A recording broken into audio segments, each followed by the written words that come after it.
명성은 불과 같다. 명성은 불과 같다. 불을 붙이면 쉽게 보존할 수 있습니다. 그러나 불을 끄면 쉽게 다시 불을 붙일 수 없습니다. 명성은 평판 또는 주변의 이미지라고 볼 수 있습니다. 한번 좋아진 명성은 자기 힘으로 점점 커져갑니다. 하지만 꺼져버린 당신의 명성을 다시 살리기란 거의 불가능에 가깝습니다.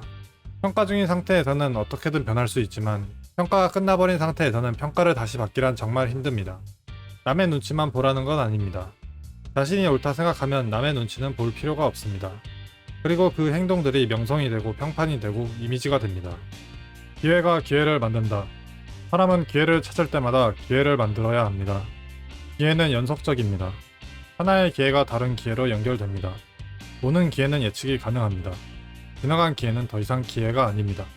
작든 크든 기회를 만난다면 그 기회를 놓치지 말고 악착같이 다음 기회로 연결해야 합니다. 모든 기회가 내 손에서 빠져나갔다면 당신의 옆에는 절망뿐일 겁니다. 절망 속에서도 기회는 찾을 수 있습니다.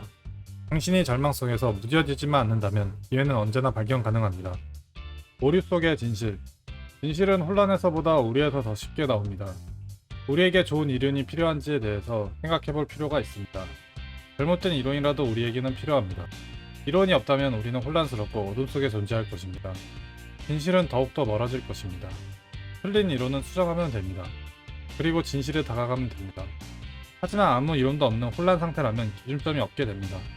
맞는지 틀린지 생각조차 못하고 대중에게, 시대의 흐름에 흘려갈 뿐입니다. 일단은 가정하세요. 틀렸다면 수정하세요. 교활함과 현명함. 교활한 사람이 현명한 사람으로 통용되는 것보다 국가에 더 해로운 것은 없습니다. 교활한 사람도 현명한 사람도 똑똑한 사람들입니다. 교활한 사람은 자신의 이득을 위해 또는 자신의 즐거움을 위해 현명함을 사용합니다. 현명한 사람은 모두를 위해, 인류를 위해, 집단을 위해 생각하고 행동합니다. 평범한 우리의 눈에는 그들 모두가 다 똑똑해 보입니다. 그들이 어떤 의도로 행동하는지 파악하지 못할 때가 더 많습니다. 그럴 때는 일이 벌어졌을 때 누가 이득을 보는가를 생각해 보시기 바랍니다. 일은 이미 벌어지고 편을 나누고 싸우고 책임은 전가하고 무고한 자를 벌하게 됩니다. 무고한 자에게 죄를 물었으니 더 이상 누구에게도 죄를 물으면 안 되는 걸까요? 교활한 자들은 그런 부끄러움 따위는 없습니다. 부끄러움을 아는 자들이 멈춰있을 때 그들은 멈추지 않습니다.